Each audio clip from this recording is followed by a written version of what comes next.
Welcome to Those Were the Days. I'm Nancy Martin, the library archivist. Today's topic is Parent-Teacher Associations of Peters Township. I think you'll be surprised to learn how much historical PTA scrapbooks have to tell us about life in Peters Township. I know that I was. I found the content of the scrapbooks both enlightening and entertaining. The inspiration for this presentation came from the scrapbooks in the archive's holdings that I recently arranged, described, and enjoyed. The archives has McMurray School PTA scrapbooks dating from 1953 to 59, Peters Township Junior Senior High School scrapbooks from 1962 to 68, Peters Township High School scrapbooks from 69 to 72, and Peters Township Middle School scrapbooks for the years 1977 to 1980. The archives also has records created and accumulated by the Peters Township PTA Area Council between 1969 and 2019. The council is a central body in Washington County that organizes and supports individual school parent-teacher association units within the Peters Township School District. I wish our collection were more complete than it is, so if you or anyone you know has old PTA files or scrapbooks hiding in a box in the attic or basement, please consider donating them to the archives. Local Peters Township PTAs adopted the mission of the National Congress of Parents and Teachers, whose goals were to promote the welfare of children and youth, to raise the standards of home life, to secure laws for the care and protection of children, to bring the home and school into closer relations with parents and teachers working together to influence children, and to unite the efforts of educators and the public to secure physical, mental, social, and spiritual educational advantages for every child. Personally, I was surprised by the number of men who were active members of local PTAs during the 1950s. The officers and board members of the McMurray PTA for the 1956-57 school year included Mr. James Patterson and Mr. George Douglas. And John Ulam served as president of the McMurray PTA for the 1958-59 school year. The McMurray PTA scrapbook for the 53-54 school year contains this page of sample name identification cards that were given to everyone who attended the PTA's monthly meetings. The green note at the top of the page reads, "Name identification cards. A card appropriate for the month was fixed on each person as he came into the meeting. I can easily identify the October, February, and March name tags on the page. I'm less certain about the months that the books and the orange rectangle might signify." The scrapbooks document their creators' well-developed sense of humor. The hand-painted illustrations in the McMurray School's 1953-54 scrapbook are a wonderful addition to the text. The illustrator's sense of fun is on full display in these two images, with an intact smiling piggy bank depicted on the proposed budget page and a broken one accompanying the treasurer's final report. I also enjoyed McMurray Elementary PTA's newsletter from October of 1969 that was written in the form of a letter from a student to their parents, telling them all that is going on at the school. The newsletter is entitled Murray's Letter and is addressed to Dear Mom and Dad. After seeing the fun piggy bank images and the clever format of this newsletter, I couldn't help but think of the women who in the 50s and 60s didn't work outside of the home. Parent-teacher associations, like the local women's organizations we've discussed in previous programs, provided women with valuable outlets for their intelligence and energy. The PTA scrapbooks also capture the concerns and priorities of the Peters Township community over time. The improvement of the high school library was a priority of the McMurray PTA in the 1950s. The association's 53-54 scrapbook records that the school libraries were operating under crowded conditions and with an insufficient number of books. A committee determined that the high school's primary need was additional space, while the grade school was in need of more books. I imagine that the McMurray School renovation of 1956-57 alleviated the space problem, at least temporarily, because by October of 1957, the high school had provided the newly established Peters Township Library with a corner of the high school library to operate out of. Another of the McMurray PTA's initiatives during the 1950s was the teen canteen. The canteen, the aim of which was to provide entertainment for local teens in the township, was initiated by the adult members of the school's PTA. Responsibility for the canteen's operations were soon transferred to the high school students, who were the only students allowed to attend the canteen. During the 55-56 school year, the canteen was held every other Saturday night from 8:30 to 11:30 p.m. The price of admission was 25 cents. Only members of the freshman, sophomore, junior, and senior classes could attend. Everyone had to sign in using a guest book, and only 4 rooms were open for use: the auditorium, the home economics room, and 2 restrooms. 2 sets of parent volunteers chaperoned each canteen. 13 canteens were held during the 55-56 school year. Themes included a jitterbug contest, a sock hop, a Christmas semi-formal, a dungaree doll, a dance to which everyone wore jeans or slacks, and a just plain old-fashioned canteen. As I mentioned, the canteen was normally held in the high school auditorium, but during the 56-57 building project at the high school, the canteen was held only 3 times and had to be held off-site. Westminster Church was the site of a mistletoe ball in December and a Sadie Hawkins dance in March, while the closing canteen of the year was held at St. David's Church in May. The 1955 yearbook, The Ember, included a section about the canteen. It reported that the canteen, quote, is believed by all students to be the best attended and best organized canteen since this organization was founded. The canteen advisor was Mrs. Schmealer. High school students weren't the only ones dancing in the high school building in the 1950s. After social dancing classes for children in 6th, 7th, and 8th grades that were inaugurated in September of 1953 proved successful, additional dancing classes for both children and adults were held. The dancing classes raised $365.79 in the 53-54 year. The McMurray PTA was also concerned about the low lighting in McMurray schools. As can be seen in this health report, the PTA borrowed a light meter to check the lighting in the school's classrooms. They found the lighting was insufficient, and they took the issue to the school board, who addressed the situation by installing higher watt light bulbs. The McMurray PTA also asked E. Paul Day, the supervising principal of the school district, questions about district policies and recorded and distributed his answers. The questions seen here are: what policy is now enforced to assure maintenance of order among students during school hours? Is corporal punishment allowed, and is it used? What other methods of punishment and correction are used? Mr. Day's answer regarding the corporal punishment part of the question reads as follows. Corporal punishment is discouraged both by the board and the administration. It has been used very infrequently by teachers.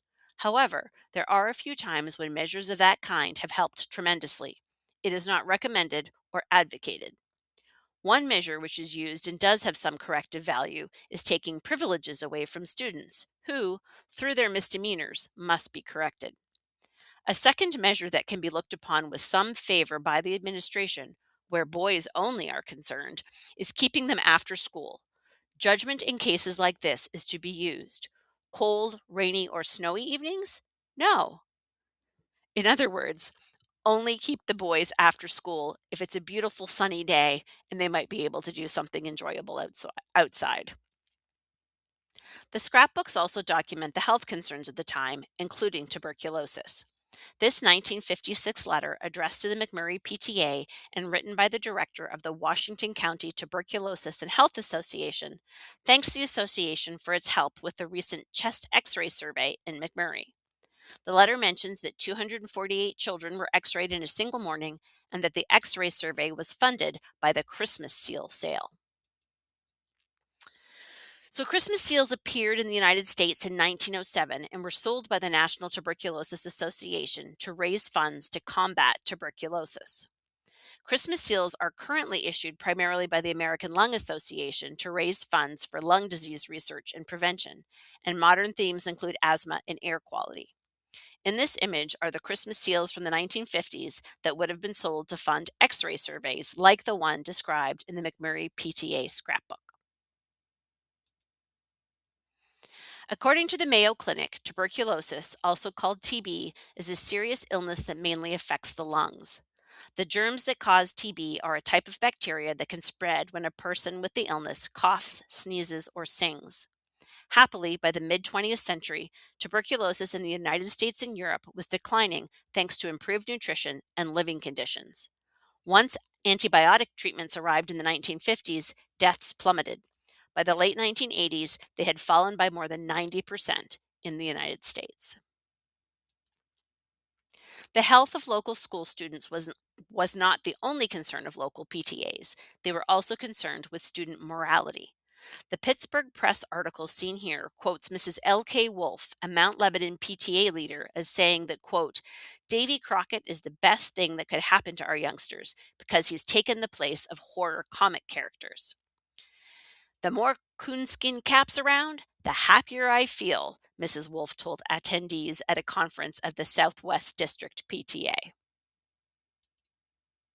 This interest in children's morality wasn't particularly surprising to me because I was familiar with the history of the Comics Code Authority, commonly known simply as the Comics Code.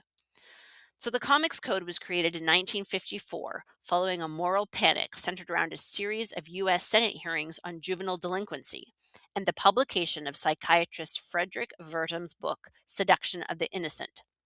Its creation was also in response to graphic violence and horror imagery in comic books. The Comics Code enabled U.S. comic book publishers to self-regulate their content. The code was voluntary, and there was no law requiring its use, although some advertisers and retailers looked to it for reassurance. The Comics Code stamp of approval can be seen in the upper right corner of the Superman comic book at the top of this slide. The criteria from the original 1954 code included that no comic magazine shall use the words horror or terror in its title. Scenes dealing with the Walking Dead, torture, vampires and vampirism, ghouls, cannibalism, and werewolfism are prohibited. And crime shall never be presented in such a way as to create sympathy for the criminal, to promote distrust of the forces of law and justice, or to inspire others with a desire to imitate criminals. The PTAs of Peters Township took an interest in activities beyond the local level. There's evidence in the scrapbooks that local PTA members attended state and national PTA conventions. Here are the cover and title page for the official program from the Pennsylvania Congress of Parents and Teachers held in Pittsburgh in October of 1954. And the local township PTAs participated in larger state and national movements, including the National PTA Television Action Center. The National PTA Television Action Center was a monitoring and advocacy initiative established by the National PTA in the late 1970s, aimed at improving the quality of television programming for children. The center was most active in the 1970s and 80s, and its headquarters were in Chicago. The center was primarily focused on addressing concerns regarding sex and violence on television. It mobilized members to monitor broadcasts and to report on the quality of programming, and to encourage networks and advertisers to support more informative, family-friendly content. In 1976, the National PTA president established a 10-member National PTA Television Commission. The commission reviewed research and heard testimony from more than 500 people across the country. The commission concluded that television aggression contributes to aggressive behavior among youth, that some youths will imitate the violent acts they see on TV, that there is growing desensitization among youth and adults because of television violence, and there is increasing paranoia and an inability to apply real-life problem-solving techniques such as discussion, negotiation, and compromise, and a diminished quality of life. I was very entertained by the content of The Chief, the Peters Township Middle School newsletter. This 1978 letter to the editor reads, I have a teacher who's driving me crazy. He is always calling me a dummy and other names. Is he allowed to do that? The response from Ms. Chief reads, Dear Dummy, teachers of all people should know better. However, you will always meet some people who make ignorant statements. Remember, sticks and stones will break my bones, but names will never hurt me. If this continues to be a problem, perhaps you should talk to the principal. The Whispers, i.e., the gossip column of the same 1978 newsletter, asks readers if they know that, quote, a certain blonde wrestler and football player has been making eyes at a certain blonde cheerleader. Scandalous. Middle school student Dave Goodboy must have been having some money troubles in the spring of 1979. He had listed multiple items for sale in the May June edition of The Chief, including a skateboard deck he described as banged up a bit for $5. I found it reassuring that kids' summer plans don't seem to have changed much over the past 50 years. In 1979, Debbie Petz planned on going to the wave pool in Cedar Point, while Fred Calderon planned on riding his new motorcycle, sleeping, and seeing a girl he liked. I'm assuming the motorcycle was actually a dirt bike. The Peters Township Middle School presented the musical Calamity Jane on April 11th and 12th of 1980. The following month, in May of 1980, the school district hosted the art show, Arts 80. At this district art show, elementary, middle, and high school artwork would be on display in the Peters Township High School gymnasium. The middle school PTA surveyed students about their breakfast habits in the spring of 1980. 647 students completed the survey. 101 students ate no breakfast, and only 33% of students had complete breakfasts. The worst breakfasts reported included marshmallows, ice cream, and Pepsi. PTA member Sandra Reichel, who summarized the results of the breakfast survey, recommended that the PTA support state and national efforts to incorporate a balanced breakfast program through immediate education of parents and students. On to the PTA of Peters Township High School. This article from the May 17th, 1969 edition of the Observer Reporter shows the high school PTA officers for the 1968-1970 school year. The officers consisted of 5 women and 1 man. I was interested to see that Mrs. John Barton's position was historian. I imagine she, therefore, was the one responsible for the scrapbook. The big news in the late 1960s, of course, was the construction of a new Peters Township High School. The school's dedication program is shown here. The school's groundbreaking ceremony was held on December 31st, 1966, and although much of the building was occupied by September of 1968, the new school wasn't formally dedicated until September 21st, 1969. The 1969 dedication booklet included photographs of members of the township school board and attendees at the groundbreaking. Some familiar names include Bob McMurray, who was serving as school board president in 1966, Howard Jack, the Peters Township Superintendent of Schools, Irwin Sproul's, who was serving as township secretary and treasurer, and Earl Froby, a township supervisor. The dedication program also included photographs of high school students inside their new and improved school. According to the dedication booklet, the capacity of the new high school was 1,261 students, and the library contained 17,000 volumes. The total cost of the new high school was $4,169,000. To put that in context, 50 years later, the school district capped the cost of the newest Peters Township High School at $95.7 million.